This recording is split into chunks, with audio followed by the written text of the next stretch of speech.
America Iran के बीच युद्ध विराम का शेयर मार्केट ने बड़ा स्वागत किया है। भारत के साथ साथ एशियाई बाजारों में भी तेजी देखने को मिली और इसके साथ ही सोने चांदी की कीमतों में उछाल आया। लेकिन सवाल यह है कि क्या बाजार का ये रुख आगे भी बरकरार रहेगा। अमेरिका और ईरान के बीच युद्ध विराम का ग्लोबल और घरेलू दोनों शेयर बाजार पर पॉजिटिव असर पड़ा है। सीजफायर के ऐलान का असर ये हुआ कि सेंसेक्स के 30 शेयरों में से 29 तेजी के साथ खुले। लगभग सभी एशियाई बाजारों में तेजी देखने को मिली। जापान का निक्केई और कोरिया का कोस्पी 6% उछला। रुपया भी डॉलर के मुकाबले मजबूत हुआ। रुपया 50 पैसे बढ़कर डॉलर के मुकाबले 92.60 पर पहुंच गया। ईरान अमेरिका के बीच सीजफायर का असर सोने चांदी की कीमतों में भी दिखने लगा है। सोने चांदी में जबरदस्त उछाल आया है। MCX पर सोने की कीमत में तेज उछाल आया।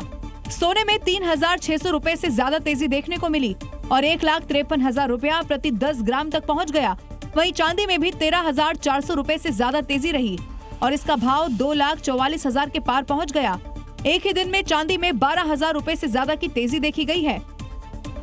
लेकिन असली चिंता यह है कि बाजार में आगे भी बढ़त बरकरार रहेगी या फिर गिरावट की आशंका है, क्योंकि मिडिल ईस्ट का तनाव पूरी तरह से खत्म नहीं हुआ। मिडिल ईस्ट की जंग में अपनी फजीहत करवाने के बाद आखिरकार ट्रंप ने सीज फायर पर सहमति दे दी। 2 हफ्ते के लिए अमेरिका ईरान एक दूसरे पर हमले नहीं करेंगे और इसके लिए 10 शर्तें भी रखी गई हैं, जिन पर अब आगे चर्चा होगी।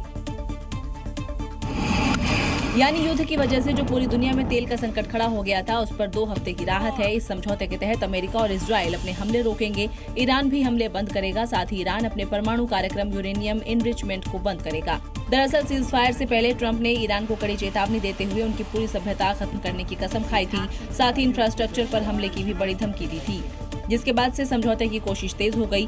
वहीं रिपोर्ट के मुताबिक ये डील चीन के दबाव में आकर ईरान ने की है, ताकि दुनिया को एक मानवीय संकट से निजात दिलाया जा सके। वहीं समझौते पर भी ईरान और अमेरिका अपनी ताकत का ढिंढोरा पीट रहे हैं। ईरान का कहना है कि हमारी शर्तों पर डील हुई है, तो वहीं ट्रंप का कहना है कि डील के लिए ईरान को झुकना पड़ा है। लेकिन सच ये है कि ये डील दोनों ही देशों को फायदा दे रही है। वहीं ईरान और अमेरिका के बीच जो 10 शर्तों पर बातचीत होनी है, वो कौन कौन सी शर्तें हैं, ये ग्राफिक्स के जरिए हम आपको समझाते हैं। पहली शर्त है, हमले पूरी तरीके से बंद होंगे। ईरान ने अपने ऊपर लगे सभी तरीकों से प्रतिबंध जो भी उनके ऊपर लगी हुई थी, उसको हटाने की शर्त रखी है। फ्रीज किए गए एसेट्स ईरान को वापस मिलने चाहिए। सिर्फ सीज फायर नहीं, बल्कि युद्ध पूरी तरह खत्म करने की शर्त रखी गई है। ईरान ने मिडिल ईस्ट में मौजूद अमेरिकी सैन्य ठिकानों से सेना हटाने की भी मांग की है। जंग में हुए नुकसान के लिए आर्थिक मुआवजा या पुनर्निर्माण की व्यवस्था की मांग की गई है।